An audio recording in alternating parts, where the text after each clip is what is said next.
Hey everyone, so I wanted to talk to you today about one of my favorite types of purchases, and that is the short sale. A lot of times we lump short sales together with foreclosures. It's like foreclosures and short sales and foreclosures. Short sales is hard to say. But let's talk about the short sale specifically today, and I want to tell you why I like it.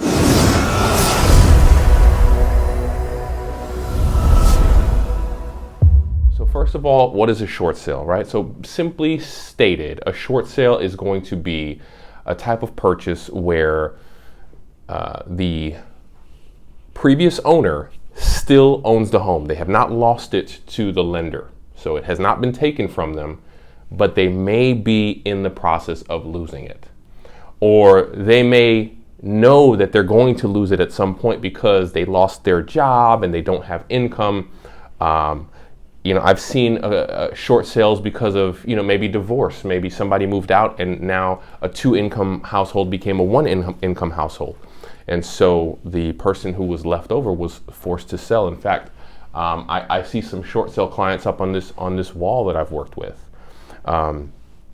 So that's really what a short sale is. It's basically buying from someone who's distressed and paying them less than what they owe on the loan. That's a great place to start. Why do banks do this? Well, banks do this because they don't really want to foreclose on homes. They want to avoid that. It's costly, it's time consuming, it's cantankerous, right? And they may not get as much when they sell it at the end of the day. It's really, it's a toss-up. They run the risk of that person getting upset and maybe damaging the home. So there's a lot of reasons why banks don't want to foreclose if they can go ahead and make arrangements to get their money beforehand. It's good for the seller because it avoids a foreclosure. It avoids the worst possible outcome for their credit. Now, of course, if you want to compare the difference between foreclosures and short sales as far as your credit's concerned, you're going to want to talk to a credit specialist about that, or a loan officer, someone who can get in depth on how that affects the ability to get a loan. Especially since it may be different from bank to bank depending on the type of loan program that you're using. So if you're thinking about selling a home and are considering a short sale, that might be your best option. Speak to a lender before you even do that about what the process is for maybe purchasing your next home. Nonetheless, short sale always looks better than a foreclosure because a short sale is basically saying that you as the seller have willfully and helpfully participated in getting the bank as much money back as possible. A foreclosure is basically saying that you were not cooperative and the bank had to take the house back from you, and that's just what happened. As a real estate agent, one of the things I like about short sales is because you're really helping someone out of a jam.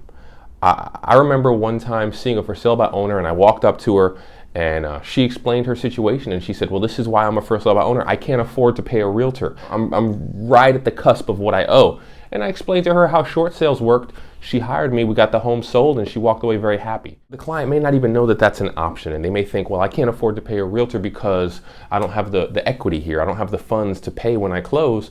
Well, short sales can help with that. So now you don't have to worry about that.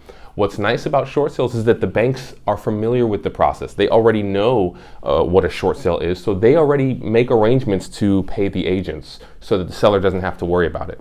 Now, one thing about the short sale is, typically speaking, the seller's not going to walk away with any money because they're paying the bank less than what they owed.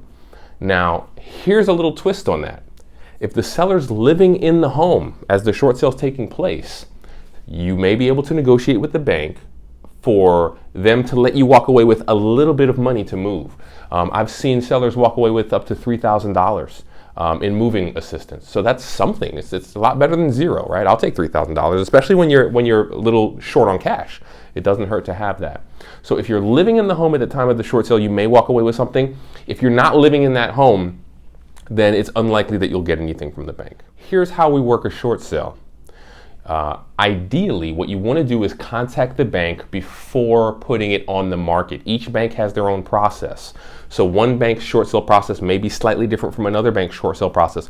One bank may have certain forms and certain protocol that need to be followed, and you're going to want to follow those, because here's the challenge. If you go ahead and put it on the market and get a buyer, right? A lot of buyers are unfamiliar with short sales. They don't realize that it could take a while to get approval. So you get a contract with a buyer, and now all of a sudden 2 months have gone by, 3 months have gone by, 4 months have, and it's not closing, and then the buyer is like, you know what, I don't want to deal with this anymore. So to avoid getting in that situation, talk to the bank first. Let them know that the intention of the seller is to sell the home. Now, the way we do that is by getting permission from the homeowner to speak with their bank. So first thing to do is call the bank and ask, how do we get permission to talk to you? Is there a form that the one of your customers has to sign? Some banks already have a pre-written form that says, hey, I authorize such and such person to talk to on my behalf. Because you have to talk on your seller's behalf. So they're not going to talk to you just because you called them and asked about a certain house. Sometimes they just want the seller to write a letter just stating, hey, this is my loan number, this is my real estate agent, and I authorize them to talk on my behalf. So now you're speaking to the bank, and you're letting them know what the intentions are. The bank may want you to do a broker price opinion. They may want to know how much that house is worth first before you put it on the market. They may instruct you at what price to put it on the market. They may have certain hardship paperwork that they want their customer to fill out. That's your client. They want them to fill that hardship paperwork out to see if the short sale is legitimate. Why are you short selling the home? We don't want to just be losing money willy-nilly. So all those things need to be taken into consideration. And you want to go as far as you can go with the bank before you even get that home on the market. Of course, everything's relative. You also need to find out how long until we foreclose. If the short sale is being done because the foreclosure is happening next month, then no, don't wait to put it on the market. You got to get it on the market right away. And even then, you may not be able to close before it gets foreclosed on. So ideally, you want to attack the situation as early as possible. But if you have time, and keep in mind, it can take many months to foreclose a home, the seller may not even be at that point yet. They may just be at the point where they know they're not going to be able to pay yet, but they're not even late yet. So ideally, you want to get as much information and get as far through the process as you possibly can before even listing the house, because you're going to need the bank's approval. So if you can have that approval before you even list the house, great. Now it almost turns into just a regular sale. Those approvals are what can delay the process.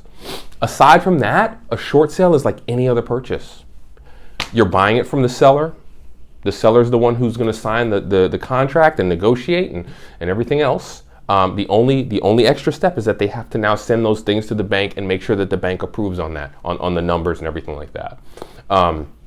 So additionally, the bank may ask for, once you get a contract, the bank may say, well, we would like to see the closing statement. Right now, you're not closed yet. It's still the very beginning, but you may need a title attorney to sort of work out a HUD statement or a settlement statement, something that shows the bank where every dollar is going and what they'll actually be netting when they close the sale. So it helps also, if you're the seller's agent, to have a good title person who can help you with that as well and get those documents to you.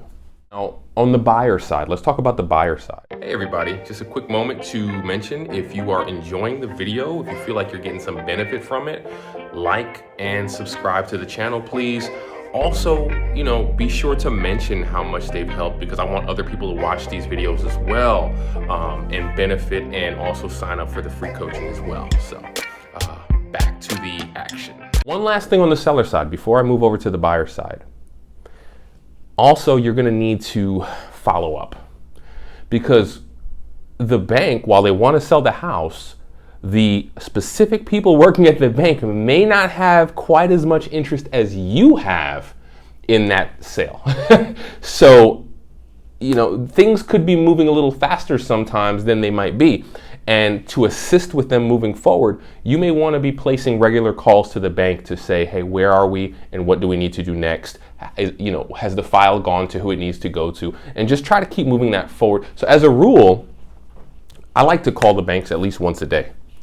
It may seem like a lot, especially when you're sitting on hold and having to put in your loan number and having to put in the last 4 digits of the seller's social and all stuff every time, and then sitting on hold for a little while.